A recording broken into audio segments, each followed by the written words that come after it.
NASA detecta un universo paralelo donde el tiempo corre hacia atrás. Un grupo de científicos de la NASA que trabajan en un experimento en la Antártida han detectado evidencia de un universo paralelo donde las reglas de la física son lo opuesto a lo nuestro. El concepto de un universo paralelo ha existido desde principios de la década de 1960, principalmente en las mentes de los fanáticos de los programas de televisión de ciencia ficción y los cómics. Pero ahora un experimento de detección de rayos cósmicos ha encontrado partículas que podrían provenir de un reino paralelo. También nació en el Big Bang, informó Daily Star. Los expertos utilizaron un globo gigante para transportar la antena transitoria impulsiva antártica de la NASA, o ANITA, muy por encima de la Antártida, donde el aire frío y seco proporcionaba el entorno perfecto con poco o ningún ruido de radio para distorsionar sus hallazgos. Un constante viento de partículas de alta energía llega constantemente a la Tierra desde el espacio exterior. Los neutrinos subatómicos de baja energía con una masa cercana a cero pueden pasar completamente a través de la Tierra, pero los objetos de mayor energía son detenidos por la materia sólida de nuestro planeta, según el informe.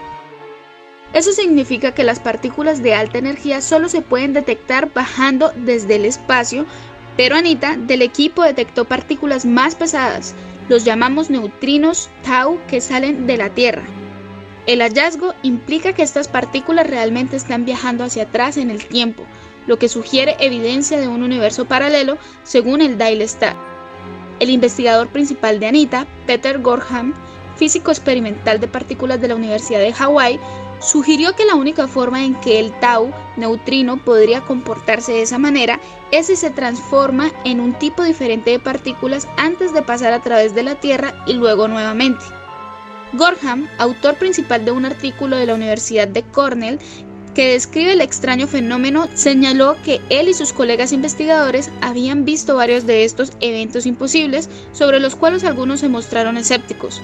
No todos estaban cómodos con la hipótesis, declaró a New Scientist. La explicación más simple para el fenómeno es que en el momento del Big Bang, hace 13.800 millones de años, se formaron dos universos, el nuestro y el que desde nuestra perspectiva funciona a la inversa y el tiempo retrocede. Por supuesto, si hay habitantes de un posible universo paralelo, nos considerarían los atrasados. Nos quedan las posibilidades más emocionantes o aburridas, dijo Ibrahim Safá, quien también trabajó en el experimento. Si el video te gustó, suscríbete al canal y compártelo con un amigo.